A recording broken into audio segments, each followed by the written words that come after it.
আমার জাতীয় সংসদ সংস্কার করেছে আল্লামা সাঈদী। উনি দাঁড়িয়ে বললেন, স্পিকার আপনিও মুসলমান, আমিও মুসলমান, প্রধানমন্ত্রীও মুসলমান। তিনি হজ করেছেন, তিনি মাঝে মাঝে পট্টি পরেন, আবার মাঝে মাঝে অন্য কিছু করেন, সেগুলো না নেই বললাম। কিন্তু আমার কথা হলো, আমার এই মাথা আল্লাহর কাছে ছাড়া কারোর কাছে নত হবে না। ব্যাপার আপনি কি বলতে চান? স্পিকার সাহেব বললেন, ও সাঈদী হুজুর, আপনার কথার সঙ্গে আপনি একমত, আপনি একটা লিখিত দরখাস্ত করুন। লিখিত দরখাস্ত করে 3 জন সই করলেন, বিএনপি পন্থী কিছু লোক সই করলো, ভোটাভুটিতে গেল, এবার ওখানে বিল পাস হলো। এই জাতীয় সংসদে ঢোকার সময় কারোর মাথা নত হবে না, সব মাথা উঁচু করে ঢুকতে হবে। যে গেট ছিল গেটটা সংস্কার করা হলো। সেই থেকে আজও পর্যন্ত ওই জাতীয় সংসদে যত এমপি ঢুকেছে কাউকে মাথা নিচু করে ঢোকা লাগেনি। তাহলে এই দেশে সংস্কার যদি করে থাকে আল্লামা সাঈদী করেছে। আমির হামজার একটা কথা ভাইরাল হয়েছে। আমির হামজা এক সুন্দরী নারী নিয়ে মন্তব্য করার কারণে তার বিরুদ্ধে অনেক লেখালেখি চলছে। কথা বলেন ঠিক না বেঠিক? আমির হামজা আবার লাইভে এসে ওটা কিন্তু দুঃখ প্রকাশ করেছে। তারপরও আমাদের দেশের একদল মৌলবীরা সেইটা নিয়ে বাজাচ্ছে, শুধু বাজাচ্ছে, শুধু বাজাচ্ছে। আমি এখানে উঠেছি 9:30, 11:30 পর্যন্ত যদি কথা বলি তাহলে কয় ঘন্টা কথা বলতে হচ্ছে? 2 ঘন্টা, 1 ঘন্টা 55 মিনিট কথা ভালো হলো। দুটো একটা কথা তো মিস্টেক হতেই পারে। 2 ঘন্টার আলোচনা করতে গেলে দুটোটা কথা মিস্টেক হতে পারে না? অবশ্যই হতে পারে। আপনি 1 ঘন্টা 57 মিনিটের অবস্থা ভালো দেখলেন, আর একটা কথা বল, আমার অজান্তে একটা বেভাস কথা বলে ফেলেছি, আপনি সেইটা নিয়ে সমালোচনা করতেছেন। 1 ঘন্টা 57 মিনিট কেন আপনার কানের ভিতর ঢোকে না? আপনি যদি এতই সমালোচনা করেন, 2 ঘন্টা আলোচনা এই চেয়ারে বসে করুন তো। আপনি 2 ঘন্টা বসে এই চেয়ারে বসে আলোচনা করুন, 15 মিনিট করতে করতে আপনার পায়জামা ভিজে যাবে। লোকজন বলে কাঁপতেছেন কেন? অধিক হইয়ে গেছে কাঁপুনি। মসজিদে একটু খুতবা দিয়ে দাঁড়ান, আধা ঘন্টা সময় দিলি 15 মিনিট শেষ হয়ে যায়, 15 মিনিট আপনি কথা খুঁজে পান না। আর একটা লোক 2 ঘন্টা আলোচনা করে, 1.5 ঘন্টা আলোচনা করে, একটা বেভাস কথা হতেই পারে। তারপরে তিনি যে কথাটা বলেছেন, আমরা আলেমরা কেউ বেভাস বলে মনে করি না। তিনি যুইয়িনা লিন-নাসি হুব্বুশ শাহওয়াতি মিনান নিসা, এই আয়াতের আলোচনা করতে গিয়ে বলেছেন যে বিশ্ব সুন্দরী ছিল হলো তিনি হাওয়া আলাইহিস সালাম, বিশ্ব সুন্দরী ছিল জুলাইখা, বিশ্ব সুন্দরী ছিল ফাতেমা। এই কথা বলতে গিয়ে এখন বিশ্ব সুন্দরীদের কাতারে উমুক লোকটার নাম পাওয়া যায়।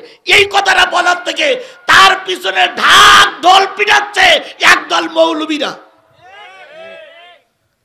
ভালো কথাগুলো তোমরা শুনবা না, যত খারাপ কথাগুলো শুনবা। সুতরাং সাঈদী সাহেব জেলে গেছে, সাঈদী সাহেবের ফাঁসি হয়েছে, তার মূলেও ছিল একদল মৌলবী, তার মূলে ছিল একদল মোনাফেক। আজকে আমাদের এই কথাগুলো বলতেছি আমাদের ভুল ধরার জন্য। কালকেই কিছু কিছু লোক বলবে, ও জিহাদি সাহেবের আইনে কি হলো, এই বলেছে সেই বলেছে। তা তুমি যদি এত ভালো বোঝো, আসো দিন বন্দিকে আধা ঘন্টা আলোচনা করো দিন দুলা ভাই। সুতরাং ভুল ধরার আগে, কাউকে নিয়ে সমালোচনা করার আগে নিজেকে শুধরাও। তোমরা কারে ভাই দেখাও? আমরা সেই মুজাদ্দেদ আল-পেশাবিনীর উত্তরসূরি। কথা বলেন ঠিক না বেঠিক? ভয় দেখাবার রামপন্থী বামপন্থীদের দেখাও। আমরা ভয় করা জাতি নই, আমাদের জীবন চলে যাবে তবু কোনো মানুষের কাছে মাথা নত করব না। বাংলাদেশ জামাত ইসলামের শীর্ষস্থানীয় নেতাদের যখন ফাঁসির মঞ্চে ঝুলানো হলো, সরকার বাহাদুর সাঈদী সাহেবের কাছে টোপ দিল যে হুজুর, বড় বড় নেতাদের ফাঁসি হয়ে গেছে, আপনি ফিরে আসেন। আল্লামা সাঈদী বাঘের বাচ্চার মতন বললেন, আমি ফিরে আসবো, এই প্রস্তাবটা দেওয়ার সাহস তোমাদের কি করে হইল? ফিরে আসাটা পরের কথা, কিন্তু আমি ফিরে আসবো এই প্রস্তাবটা দিলে এর সাহস তোমাদের কে দিল? ওরা বুঝলো এ ফিরে আসবে না। তাহলে সেই সংস্কার করেছিলেন মুজাদ্দেদ আল-পেশানি, আর আমার জাতীয় সংসদ সংস্কার করেছে আল্লামা সাঈদী।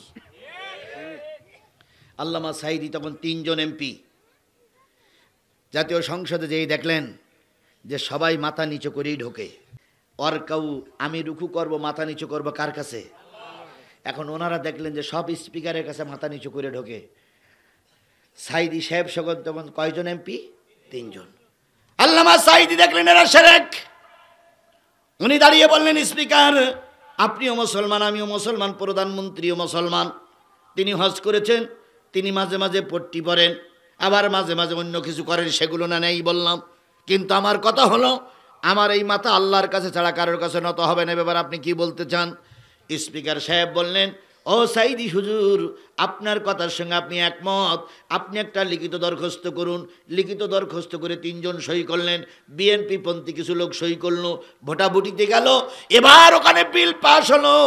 এই জাতীয় সংসদে ঢোকার সময় কারোর মাথা নত হবে না, সব মাথা উঁচু করে ঢুকতে হবে। যে গেট ছিল গেটটা সংস্কার করা হলো। সেই থেকে আজও পর্যন্ত ওই জাতীয় সংসদে যত এমপি ঢুকেছে কাউকে মাথা নিচু করে ঢোকা লাগেনি। তাহলে এই দেশে সংস্কার যদি করে থাকে আল্লামা সাঈদী করেছে। এখন বাকবাকুম করো, বাকবাকুম করো, বাকবাকুম করো, তাই না? বাকবাকুম করার আগে তোমার দ্বারা ইসলামের কতটুকু কাজ হয়ে হিসেব করে দেখো। ইতিমধ্যে এই ইদানিং আমির হামজার একটা কথা ভাইরাল হয়েছে। আমির হামজা এক সুন্দরী নারী নিয়ে মন্তব্য করার কারণে তার বিরুদ্ধে অনেক লেখালেখি চলছে। কথা বলেন ঠিক না বেঠিক? আমির হামজা আবার লাইভে এসে ওটা কিন্তু দুঃখ প্রকাশ করেছে। তারপরও আমাদের দেশের একদল মৌলবীরা সেইটা নিয়ে বাজাচ্ছে, শুধু বাজাচ্ছে, শুধু বাজাচ্ছে। আমি এখানে উঠেছি 9:30, 11:30 পর্যন্ত যদি কথা বলি তাহলে কয় ঘন্টা কথা বলতে হচ্ছে? 2 ঘন্টা। 1 ঘন্টা 55 মিনিট কথা ভালো হলো। দুটো একটা কথা তো মিস্টেক হতেই পারে। 2 ঘন্টার আলোচনা করতে গেলে দুটোটা কথা মিস্টেক হতে পারে না? অবশ্যই হতে পারে। আপনি 1 ঘন্টা 57 মিনিটের অবস্থা ভালো দেখলেন, আর একটা কথা বল, আমার অজান্তে একটা বেভাস কথা বলে ফেলেছি, আপনি সেইটা নিয়ে সমালোচনা করতেছেন। 1 ঘন্টা 57 মিনিট কেন আপনার কানের ভিতর ঢোকে না? আপনি যদি এতই সমালোচনা করেন 2 ঘন্টা আলোচনা এই চেয়ারে বসে করুন তো। আপনি 2 ঘন্টা বসে এই চেয়ারে বসে আলোচনা করুন, 15 মিনিট করতে করতে আপনার পায়জামা ভিজে যাবে। লোকজন বলে কাঁপতেছেন কেন? ওদিক হইয়ে গেছে কাঁপুনি। মসজিদে একটু খুতবা দিয়ে দাঁড়ান, আধা ঘন্টা সময় দিলি 15 মিনিট শেষ হয়ে যায়, 15 মিনিট আপনি কথা খুঁজে পান না। আর একটা লোক 2 ঘন্টা আলোচনা করে, 1.5 ঘন্টা আলোচনা করে, একটা বেফাস কথা হতেই পারে।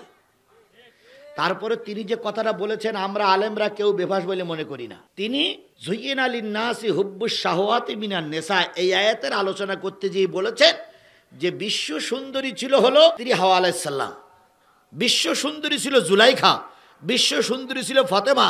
এই কথা বলতে গিয়ে এখন বিশ্ব সুন্দরীদের কাতারে উমুক লোকটার নাম পাওয়া যায়।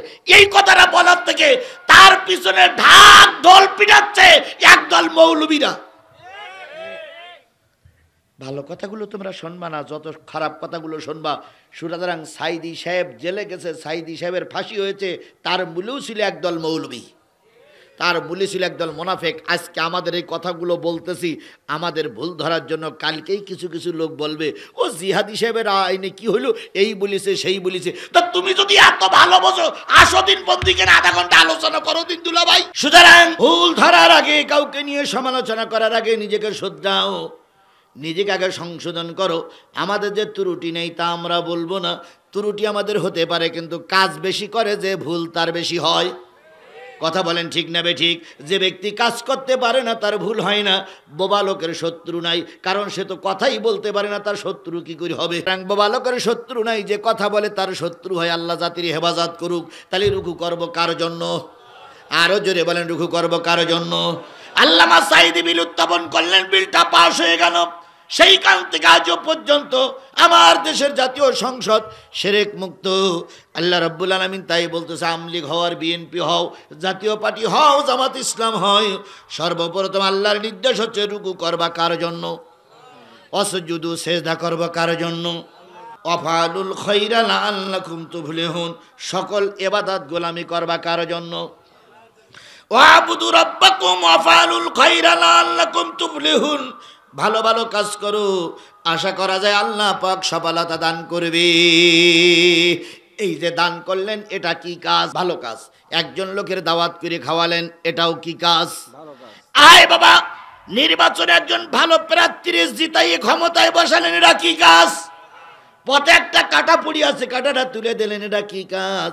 একটা ছাগল দড়িতে জোড়ায়ে পড়ে মারা যাচ্ছে, ওই ছাগলটার দড়ি খুলে দিলেন, এটা কি কাজ? এভাবে সালাম করা ভালো কাজ, একটা মানুষের আপ্যায়ন করা ভালো কাজ,